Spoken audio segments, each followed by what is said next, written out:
Hey folks, welcome to week 2 of SWG 501. Wanted to check in with everybody. Hope you're all enjoying videos and whatnot so far. I've really enjoyed watching your videos. Um, it's cool to see that we're coming from pretty diverse geography here, backgrounds, etc. Really neat to hear some of your stories and hear where you're coming from and what you like about social work as well, and what's inspiring you. So, some quick housekeeping. I wanted to chat. The content is all up now, ready to go. Um, that means modules 2 to 3 and the quizzes are up in Blackboard.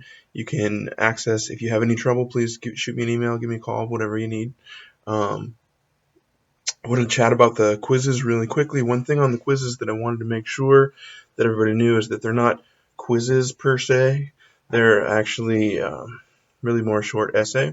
So when you see them, sometimes you might look and think, well, I can answer this in 2 words. They're not meant to be 2 word answers. I want you to go ahead and put a little effort in and let me know that you've done the reading, that you're paying attention, that you're processing the material. So thanks for that. I'm sure most of y'all will be doing that anyways. So that's the quizzes, contents up. So this week upcoming, we've got modules 2 to 3, the multidimensional and biophysical uh, pieces.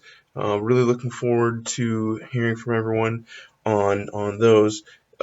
First off, the discussion question this week I wanted to chat about. I posted just a little bit ago for everyone to write about something that would be categorized under in a biopsychosocial under the biophysical dimension in your own life, in the course of your lifespan, that has affected you, and something that well, just chatting about how that particular event or change or what have you, that biophysical thing has affected the other dimensions of your life.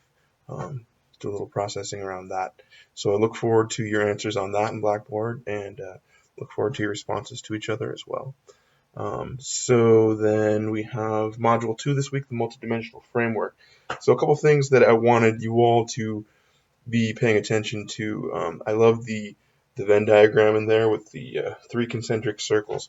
The multidimensional framework is something which social workers utilize to categorize and understand and translate a person's being in the way that we see it into an assessment. So when you're looking at the multidimensional approach, you're looking at biopsychosocial, and you're taking all these, putting them into different sections, and looking at how they overlay and apply to each other. It can be really difficult at first, and that's something that we're going to be chatting a lot about over the course of this semester, and hopefully you're going to be getting really good at, and will be tested on in pulling apart that which is bio, that which is categorized as psychological, and that which is categorized as social. Easier said than done because of the fact that we are integrated beings, and everything that we do and experience affects all the different pieces of us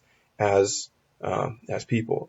Um, so you're going to have instincts to say, well, that's psychological, when really in a biopsychosocial, okay, it would be categorized one way or the other. We'll talk more about that.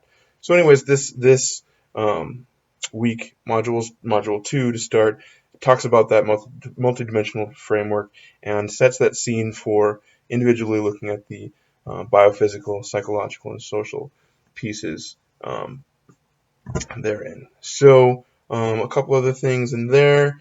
I want you to look at the connectivity, thinking about breaking it apart and categorizing. Like I said, I want you to pay attention to um, the name of what we were just talking about, which we're going to call biophysical hypothesis. Okay, and the hypothesis is that in which the clinician is saying that we're categorizing said event in a lifespan into said category. Maybe it's biophysical category, for example, because we feel like as a clinician, the catalyst that um, when you break it down, okay, when you kind of do a root cause analysis on this, the catalyst for which this event changed a life in all dimensions is biophysical per se, or psychological or social.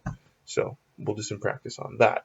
The other module we're going to be looking at, we got multiple, is then getting more specific on the biophysical framework, which, a lot of you are going to look at that and say, well, why are we studying biology stuff? Why are we looking at this sort of, genetics, all this stuff? And it's very, very sort of very overview type of material. But remember what we social workers say is that a social worker needs to know a little bit about a lot. So we're going to look at some of those things, not in detail, but important for you all to know. So those are the two modules this week, modules 2 and 3. Also in there, you're going to want to pay attention to lifespan versus life course, being able to define and differentiate between those two big terms in social work that I want you to understand the difference on. And then all of that culminating in an understanding, which is easier said than done, but understanding that the multidimensional biopsychosocial model leads to the piece of the assessment, okay, that the social worker will do, that a social worker, that we will do, that is a biopsychosocial, okay, and being able to understand that biopsychosocials look different in different places, but really they are the fundamental underlying skill that a social worker needs to do for an initial assessment and an engagement. We'll talk a lot more about that as well. So that's all I got for last week wrap up this week. Hope you're all enjoying yourselves, and I will talk to you all soon. Like I said, please email me, send me a text, whatever you need. I will try and be as available as I can to help you guys through this. Okay, thanks much.